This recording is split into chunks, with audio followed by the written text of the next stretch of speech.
சாப்பிடு சாப்பிடு சாப்பிடு, நான் வைக்கோல் சாப்பிடு.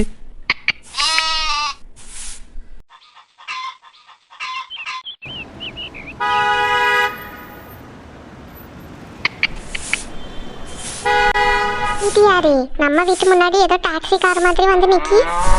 இந்தம்மா சாப்பிடு, ஏன் சாப்பிடாம இருக்க? ஏங்க இங்க பாருங்க. என்னம்மா? ஏங்க அங்க பாருங்க, நம்ம வீட்டு முன்னாடி ஒரு டாக்ஸி கார் வந்து நிக்கி. யார் வந்திருக்காங்கன்னு தெரியலையே. நம்ம வீட்டுக்குலாம் எவனும் வரப்போது கிடையாது. யாருன்னு தெரியலையே. ஒரு வேற வழி கேட்டு எதுவும் வந்திருப்பாவளோ? அட்ரஸ் கேட்டு வரவே காமண்டுக்குள்ளேயே வண்டியை கொண்டு வருவான். வெளியே நின்று தானே கேட்பான். அட ஆமா, நீ சொல்லது கரெக்ட் தான். சரி வா, ஒரு 8 போய் பார்த்துட்டு வருவோம் என்னன்னு. நான் வரேன், நீங்க போங்க.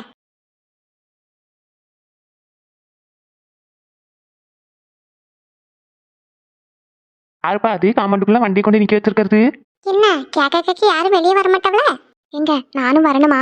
ராஜனனி, நான் மட்டும் வெளியே போயிட்டு நீ வண்டிக்குள்ளே இருந்தேன்னா அதுக்கும் ஏதாச்சும் சொல்லிடுவாங்க. சரிங்க. ஏப்பா யாருப்பா அது? கேட்டுட்டே இருக்கம்ல. கிம்மா எப்பா? எதுக்கு இங்க வந்திருக்க? இம்மா நான் ஊருக்கு போறேம்மா. நீ எங்கேயாவது போ, அதுக்கு எதுக்கு இந்த வீட்டு முன்னாடி வந்து நிக்க? லட்சுமி கொஞ்சம் பொறுமையா இரு லட்சுமி, அவன் என்ன சொல்லுவான்னு கேட்டுக்கிடுவோம். நீங்க வாயை வச்சுட்டு பேசாம இருங்க. இந்த பக்கம் வாங்க. நீங்க சொல்லு, என்ன வேணும்? எதுக்கு வந்திருக்க? இம்மா நான் திரும்பி வெளிநாட்டுக்கு போயிட்டு இருக்கேம்மா. இன்னைக்கு மத்தியானம் ஃப்ளைட்டு. அதான் உங்ககிட்ட சொல்லிட்டு போனான்னு வந்தேன். நீ எங்கேயாவது போ, எவன் கூடயாச்சும் போ, அதுக்கு எதுக்கு இந்த வீட்டு முன்னாடி வந்து நின்றுட்டு இருக்க? எப்படி பேசிட்டு இருக்காங்கன்னு பாருங்க.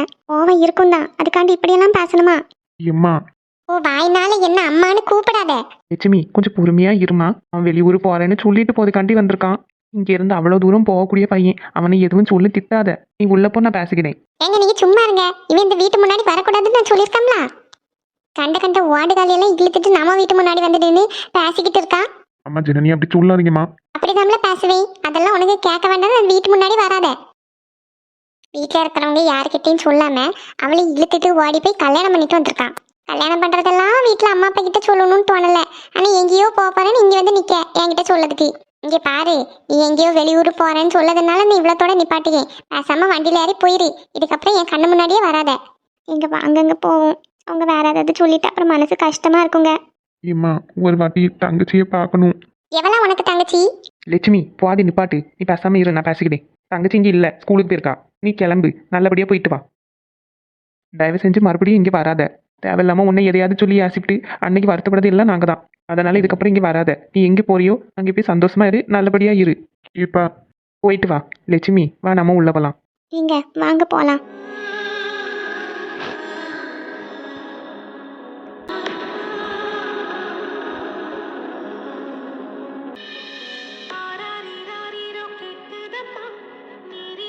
லட்சுமி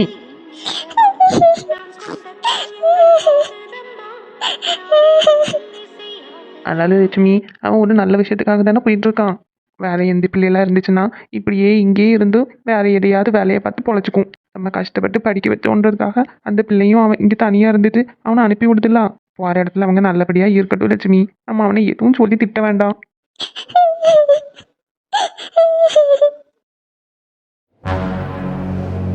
நான் எப்படி இனிமே கார்த்தி கூட முடிஞ்சிட முடிப்பேன். அவனை பார்த்தாலும் பேசணும்னே தோணாத. சுவானி கேட்டதுல என்ன தப்பு இருக்கு? அவன் பண்ணது தப்புனா நான் பண்ணதும் தப்பு தானே. அவன் என்ன நடப்பான்? கூடயே நடந்துட்டு அவன் கேர்ள் ஃப்ரெண்டை நான் ராம் வேற இன்னைக்கு ஊருக்கு போறான். அவனை போய் மீட் பண்ண வேற செய்யணும். கண்டிப்பா கார்த்திக் அங்கே இருப்பான். என்ன பண்றதுக்கு?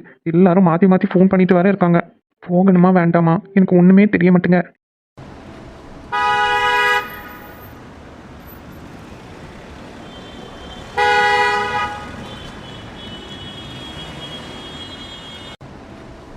இல்லை, இப்போ நம்மளோட பிரச்சனையை விட ரொம்ப இம்பார்ட்டன்ட் ராம் ஊருக்கு போகிறான். போயாச்சுன்னா அவன் திருப்பி 6 மாதமோ 1 வருஷமோ கழிச்சு தான் வருவான். அதுக்கப்புறம் அவனை பார்க்கவே முடியாது. நான் வரலைன்னா அவன் ரொம்ப ஃபீல் பண்ணுவான், என்ன பார்க்காம போயிட்டோமே அப்படின்னு சொல்லிட்டு. அவன் சந்தோஷமாக போகணும். எனக்கு இப்போ அதுதான் இம்பார்ட்டன்ட். இனிமேல் லேட் பண்ண வேண்டாம், நம்ம நேராக ஏர்போர்ட்டுக்கே போயிடுவோம்.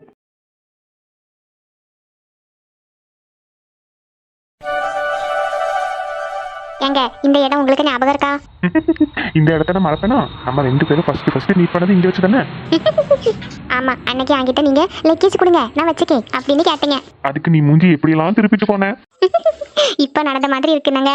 ஏன் அம்மா என்ன ரொமான்ஸ்? ஏ கார்த்தி, நீ பேசாத. எங்க 2 பேருக்கு தெரியாம லவ் பண்ணிருக்கல நீ. அதானே, அதுவும் என் தங்கச்சியவே. சும்மா இருங்கடா, அதனாலதான் இவ்வளவு பெரிய பிரச்சனை போயிட்டு இருக்கு. ஏன் அம்மா சிரிக்காத. மச்சான் ஆதி இன்னும் காணுமேடா, அவன் வரமாட்டானோ? அதான் எனக்கும் தெரியல கார்த்தி, நானும் அவனை தான் தேடிட்டே இருக்கேன். ஆமா, இன்னும் கொஞ்ச நேரத்துக்கு உள்ள போகணும். உள்ள போயாச்சுன்னா அதுக்கப்புறம் பார்க்கவே முடியாது. நான் வேணும்னா அவனுக்கு ஒரு வாட்டி ஃபோன் பண்ணி பார்க்கட்டா? வேண்டாம் கார்த்தி, ஏற்கனவே அவன் இந்த விஷயத்துல கோவமா இருப்பான். அவன் இங்கே வரைக்கும் பேசிக்கிடலாம். சரி ராம். கண்டிப்பா அவன் கோவமா ஃபீல் பண்ண மாட்டான். ஆனா அவனுக்கு ஒரு மாதிரி கில்ட்டியா இருக்கும். சே, உன்னோட கேர்ள் ஃப்ரெண்டை போய் டீ ப்ரப்போஸ் பண்ணிட்டோமே அப்படின்ட்டு. அதனால இப்போ அவன் வந்தாலும் நீ தான் அவன்கிட்ட கேஷுவலா பேசணும். நீ கொஞ்சம் இது பண்ணி நின்னேன்னு வச்சுக்கோயேன், அவனுக்கு இன்னும் ஒரு மாதிரி ஃபீல் ஆக ஆரம்பிச்சிரும். நான் அவன்கிட்ட பேசிடுவேன். ஆனா அவன் தான் கோவமா இருக்கான். அதெல்லாம் நான் பேசிக்கிட்டே கார்த்தி, நீ அதை பத்தி நினைச்சு ஃபீல் பண்ணாத. ஃபர்ஸ்ட் அவன் வருவானா இல்லையானே தெரியல. ஏங்க, லேட் ஆயிட்டா இருக்கு, நம்ம உள்ள போவோமா? ஆமா ராம், இதுக்கப்புறமே இங்கே நின்று வெயிட் பண்ணிட்டு வந்து எந்த பிரயோஜனமும் கிடையாது. அதனால நம்ம உள்ளே போவோம். ஆமா, இதனால ஃப்ளைட் மிஸ் ஆயிடக்கூடாதுலாம். ஐயோ, எல்லாரும் இங்கே தான் நிற்கிறாங்களா? கார்த்தியும் இங்கே தானே நிற்கிறான். எப்படி நான் மூஞ்சில முழிப்பேன்? ச்சே, அட்லீஸ்ட் கார்த்தின்னு தெரிஞ்சதுக்கு அப்புறமாட்டும் அங்கேருந்து சைலண்டாக போயிருக்கணும். ஓவராக பேச்ச விட்டோம்லாம். சுவாணி மட்டும் என் கையில் கிடச்சா அவ்வளோதான். இப்போ நான் எப்படி அந்த இடத்துக்கு போகிறது? எங்க ஆதி வந்திருக்கான். ஆதி வாடா. நான் நிற்கிறதுனால தான் அவன் வரமாட்டேங்கிறான்னு நினைக்கிறேன். பேசாம கொஞ்ச நேரம் இங்கேருந்து தள்ளி நிற்கிறது தான் நல்லது. எங்க ஆதி போன இவ்வளவு நேரம்? உனக்கு எவ்வளவு நேரமா ஃபோன் அடிச்சுட்டே இருக்கும் தெரியுமா?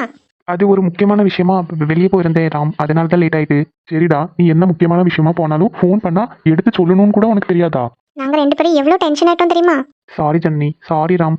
நான் தான் இன்னைக்கு போறேன்னு தெரியும்லடா. தெரிஞ்சுமா நீ இவ்வளோ நேரம் வீட்டுக்கு வராம லேட்டா வெளியே சுத்திட்டு இருந்த? சரி, இப்போ எதுக்கு இப்படி இருக்க? என்ன விஷயம்? ஏதாவது பிரச்சனையா? அது வந்து ஏங்க, நீங்க அவனை கூட்டிட்டு போய் பேசிட்டு வாங்க. சரி வா, எனக்கு உன்கிட்ட கொஞ்சம் பேசணும். நம்ம அந்த பக்கமா போய் பேசலாம். போ ஆதி, பேசிட்டு வா. சீக்கிரம் வந்துருங்க ரெண்டு பேரும், லேட் ஆயிட்டு இருக்கு. சரி ஜன்னி.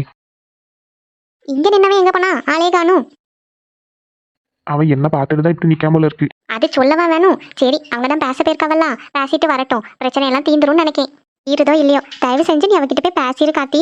அவங்க ஊருக்கு போகும்போது சந்தோஷமா போனோம் தான். எனக்கு அவ்வளோ கஷ்டம் இருந்துமே நான் சைலண்டா இருக்கேன். அழக்கூடாதுன்னு கண்ட்ரோல் பண்ணியிருக்கேன். ஏற்கனவே எங்க வீட்லயும் யாரும் பேச மாட்டாவ, அவங்க வீட்லயும் யாரும் பேச மாட்டாவ. இப்போ இவங்களும் என்னை விட்டுட்டு போயிட்டு இருக்காவ. அப்போ எனக்கு எவ்வளோ கஷ்டம் இருக்கும். ஆனாலும் நான் அழுதன்னா அவங்க ஃபீல் பண்ணுவாங்கன்னு அழாம இருக்கேன். எனக்கு புரியுது ஜனனி. ஊருக்கு அவர் சந்தோஷமா போகணும், அவ்வளோதான். இப்போ நீங்க ரெண்டு பேரும் போட்ட சண்டைனால திருப்பி அவங்க அப்செட் ஆயிடக்கூடாது. அதுக்காண்டி தான் சொல்லிட்டு இருக்கேன். தயவு செஞ்சு அவங்ககிட்ட பேசு. நான் ட்ரை பண்ணிக்கேன் ஜனனி, என்னால முடியல. அதெல்லாம் எனக்கு தெரியாது. நீங்க ரெண்டு பேரும் பேசுறீங்க. நீங்க ரெண்டு பேரும் பேசுறத பார்த்துட்டு அவங்க இங்கிருந்து சந்தோஷமா தான் கிளம்பணும். சரி ஜனனி, நான் ட்ரை பண்ணிக்கேன். என்னத்த ட்ரை பண்ணுவியோ? மூஞ்சி பாரு.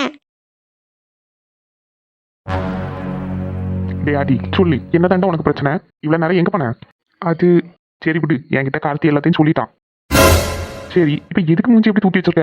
மச்சான், எனக்கு அவனை ஃபேஸ் பண்ணதுக்கே ஒரு மாதிரி இருக்குடா. என்ன பார்த்ததும் அவன் திரும்பி போயிட்டான் பாத்தியா? என் மேலே தான் தப்பு. நான் கொஞ்சம் ஓவராகவே போயிட்டேன். நான் சும்மா விளையாடணும்னு நினைச்சேன். ஆனால் அந்த இடத்துல கார்த்தியை பார்த்ததும் எனக்கு ஒரு சைடு கோவம் வந்துருச்சு. அது ஏன் தான் எனக்கு தெரியல. சரி மச்சான், உன் இடத்துல யார் இருந்தாலும் அப்படிதான் இருக்கும். ஏன்னா உனக்கும் அவளை ஒரு டைம்ல பிடிச்சிருந்துச்சு. அதனால உன்னோட க்ளோஸ் ஃப்ரெண்டே அவங்க லவ் பண்றாங்கன்னு தெரியும் போது யாருக்கா இருந்தாலும் கொஞ்சம் ஒரு மாதிரி தான் இருக்கும். நீயும் கொஞ்சம் ஓவராகவே பேசியிருக்கடா. ஆனால் அதுக்கு முன்னாடி நீ என்ன பண்ணன்றதை தெரிஞ்சுக்கிட்டு அந்த இடத்துல நீ பேசியிருக்கணும். ஆமா மச்சான், என் தப்பு தான். உனக்கும் ஜனனிக்கும் நான் எதுக்கு கல்யாணம் பண்ணி வச்சேன்னா, கண்டிப்பா நீ ஒரு நல்ல பொசிஷன்ல வந்துருவேன்னு எனக்கு தெரியும். படிச்சு முடிச்சிட்டீங்க. ஆனா சுவானி எப்படி கிடையாது. அவன் இன்னும் சின்ன பொண்ணு. இவனுக்கு அறிவே இல்லையாடா. தப்பு தான். நானும் அவளை ப்ரொப்போஸ் பண்ணேன். ஆனா அவ முடியாதுன்னு சொன்னதுக்கு அப்புறம் நான் யோசிச்சேன், சின்ன பொண்ணு, இப்பவுமே நான் அவகிட்ட இதை பத்தி பேசுறது தப்புன்னு நினைச்சுதான் நான் அப்படியே வந்து பேசுறதே விட்டுட்டேன். இது கஷ்டமா தான் இருந்துச்சு. ஆனா இவன் இப்படி பண்ணுவான்னு நினைச்சு கூட பார்க்கல. அவன் மேல எனக்கு ஒரு ரெஸ்பெக்ட் இருந்துச்சு ராம். ஆனா அது இப்போ என்னடா தப்பு இருக்கு? உனக்கு பிடிச்சிருந்துச்சு, நீ டேரக்டா போய் சொல்லிட்டேலாம். அதே மாதிரி அவனும் சொல்லியிருக்கான். இங்கே ஒரே ஒரு விஷயம் தான் சேஞ்சாக இருக்கு. சுவானி வாங்கிட்ட முடியாதுன்னு சொன்னா, ஆனால் அவனை வந்து அவளுக்கு பிடிச்சிருக்கு. ராணியத்துக்கு தெரிஞ்சா எவ்வளோ கஷ்டப்படுவாங்க. அதுவும் இவன் தான் அவளை லவ் பண்றான்னு தெரிஞ்சா கண்டிப்பா நம்ம ரெண்டு பேர் மேல இருந்து சந்தேகப்படுவாங்க. அடட்டுமே, அவங்க ரெண்டு பேருக்கும் பிடிச்சிருக்குன்னா விட, அதுக்கு எதுக்கு நீ போயிட்டு அதுல போய் இன்வால்வ் ஆயிட்டு இருக்க? அவங்க வீட்டில் தெரிஞ்சிச்சுலாம் அதை அவன் பார்த்துக்குவான். உனக்கு என்னாச்சு? இப்போ நீ இதை போய் வீட்டில் சொல்லி அந்த பிள்ளையோட படிப்பு கெட்டு போய் தேவையில்லாம இந்த இடத்துல இனி ஒரு இஷ்யூவும் ஸ்டார்ட் ஆகும். தேவையா அது? ஏற்கனவே என் விஷயத்துல ஜனனி விஷயத்துல எல்லாரும் கோவமா இருக்காங்க. இப்போ மட்டும் இந்த விஷயம் அவங்க வீட்டில் தெரிஞ்சிச்சுன்னா சுவானியை போட்டு படாத பாடுபடுத்திடுவாங்க. உனக்கு அதெல்லாம் பார்க்கணும்னு ஆசையா இருக்கா என்ன? இல்ல மச்சான். சரி, இந்த விஷயம் பத்தி வீட்டில் சொல்ல போறேன்னு சொன்னதுக்கு கார்த்தி உன்கிட்ட என்ன சொன்னான்? உனக்கு பிடிக்கலன்னா இனிமேல் நான் சுவானிக்கிட்ட பேச மாட்டேன். ஆனா தயவு செஞ்சு அவளை வீட்டில் மட்டும் மாட்டி கொடுத்துறாதுன்னு சொன்னான். அது அவன் பேச மாட்டேன்னு சொல்லி வச்சுலாம். அவன் சொன்னா அதுபடியே அவன் நடந்துப்பான். அது மட்டும் கிடையாது ஆதி, கார்த்தியை பத்தி நம்ம ரெண்டு பேருக்கும் நல்லாவே தெரியும். நம்மளை விட அவனை வேற யாரும் புரிஞ்சுட்டு இருந்திருக்க மாட்டாங்க. அவனுக்கு ஒருத்தங்களை பிடிச்சிருச்சுன்னா அவங்களுக்காண்டி அவன் என்ன வேணாலும் பண்ணுவான். என்ன ப்ராப்ளம் வந்தாலும் அவன் ஃபேஸ் பண்ணுவான். அப்படி ஒரு நல்ல மனசு அவனுக்கு. என் லைஃப்ல அவனை விட இவ்வளோ மெச்சோர்டா, பொறுப்பா, கோவமே படாம இவ்வளோ காமா இருக்கிற ஒரு பையனை நான் பார்த்ததே கிடையாது. நம்ம ரெண்டு பேருக்கும் கூட ஏதோ ஒரு கட்டத்துல கோவம் வந்திருக்கும். நம்ம சண்டை கூட போட்டிருக்கோம். ஆனா அவன் என்னைக்காவது கோவப்பட்டு நீ பார்த்திருக்கியா? அவன் கோவப்பட்டாலும் திட்டினாலும் அதுல ஒரு நியாயம் இருக்கும். உண்மைதான்டா. ஆனா ஆதி, நான் ஒரு விஷயம் கேட்கட்டா? சொல்லு மச்சான். உன் கூட பிறந்தவங்க உங்க ஃபேமிலியில மொத்தமா 5 கேர்ள்ஸ் இருக்காங்க. அதுல யாருக்கு என்ன நடந்தாலும் உனக்கு ஹர்ட் ஆகும் தானே? ஆமா மச்சான், ரொம்ப ஹர்ட் ஆகும். சரி, என்ன எதுக்கு ஜனனிக்கு நீ கல்யாணம் பண்ணி வச்ச? ஏன்னா உனக்கு என்ன பத்தி நல்லா தெரியும் அப்படிதானே? ஆமா. ஜனனியை மத்த யாரை விடையும் நான் நல்லா பார்த்துப்பேன்னு உனக்கு நம்பிக்கை இருக்குதானே? இருக்கு மச்சான். அப்ப எதுக்கு உனக்கு கார்த்தி மேல நம்பிக்கை இல்ல? அவனை விட ஒரு நல்ல பையன் சுவானிக்கு கிடப்பானா எப்படி? அது என்ன கேட்டா கண்டிப்பா கிடைக்க மாட்டான். அப்புறம் எதுக்கு நீ இவ்ளோ டென்ஷன் ஆயிட்டு இருக்க? தெரியலடா, எனக்கு ஏதோ ஒரு மாதிரி இருக்கு. இப்ப எனக்காக ஒரே ஒரு விஷயம் மட்டும் நீ பண்ணு. தயவு செஞ்சு சுவானி வீட்டுல இதை போய் சொல்லி ஒரு பிரச்சனைய உண்டு பண்ணாத. பேசாம இருடா. நீங்க 2 பேரும் இப்படி சண்டை போட்டு இருக்கிறது எனக்கு ரொம்ப கஷ்டமா இருக்கு. உங்க 2 பேரையும் நம்பி தானே ஜனனியை இங்க விட்டுட்டு போறேன். நீங்க 2 பேருமே இப்படி சண்டை போட்டுட்டு இருந்தா அவளை யாருடா பாத்துப்பாவ? உங்களை நம்பி தானே விட்டுட்டு போறேன். நீங்க 2 பேரும் தானே அவளை பாத்துக்கணும். சாரி ராம், நான் ஏதோ தெரியாம. பரவாயில்ல, தயவு செஞ்சு கார்த்திகிட்ட போய் பேசி இந்த விஷயத்த சால்வ் பண்ணு. சாரி கேட்கணுமா சாரி கேளு, இல்ல அவனை அடிக்கணுமா அடி, அவன் அதையும் வாங்கிப்பான். ஏன்னா எனக்கு அவனை பத்தி நல்லா தெரியும், உன்னை பத்தியும் எனக்கு தெரியும். உங்க 2 பேராலையும் ரொம்ப நாள் எல்லாம் பேசாம இருக்க முடியாது. ஆனா இன்னும் கொஞ்ச நேரத்துல நான் கிளம்பிடுவேன். நீங்க 2 பேரும் இப்படி பேசாம மூஞ்சி தூக்கி வச்சுட்டு இருக்கிறத பார்த்துட்டு எனக்கு நிம்மதி அங்க போய் வேலை பண்ண முடியாதுடா. தயவு செஞ்சு புரிஞ்சுட்டு அவன்கிட்ட போய் பேசாதி. நான் ட்ரை பண்றேன் மச்சான். சரி, எதை பத்தி நினைச்சு கவலைப்படாத. வாணி செலக்ட் பண்ணிருக்க பையன் ரொம்ப நல்ல பையன். கண்டிப்பா அவளாவே நல்லா பார்த்துப்பான். எனக்கு அந்த நம்பிக்கை இருக்கு. ஜனனி கூட அப்படிதான் சொன்னான். எனக்கும் அந்த நம்பிக்கை இருக்குடா, அவன் நல்லா பார்த்துப்பான்னு. அப்புறம் என்ன, அவங்க 2 பேரும் அவங்க இஷ்டப்படியே இருக்கட்டும், விட்டுறேன். இந்த காலத்துல ஒரு பொண்ணுங்க ஒரு பையனை எப்படி செலக்ட் பண்ணணும்னே தெரியாம தப்பான ரிலேஷன்ஷிப்ல போய் விழுறாங்க. ஆனா சுவானி விஷயத்துல அப்படி கிடையாது. அவ செலக்ட் பண்ணிருக்கிறது நம்ம கார்த்திய. கண்டிப்பா அவங்க 2 பேரும் லைஃப்ல ரொம்ப சந்தோஷமா இருப்பாங்க. அதுக்கு இது எவ்வளவு பெட்டர் அப்படிதானே? அதனால தேவையில்லாம எதையும் பத்தி நினைச்சு கவலைப்படாத, சரியா? சரி மச்சான். சரி வா, அவன்கிட்ட வந்து பேசு. ஒரு 2 நிமிஷம் நான் வரேன். சரி சரி.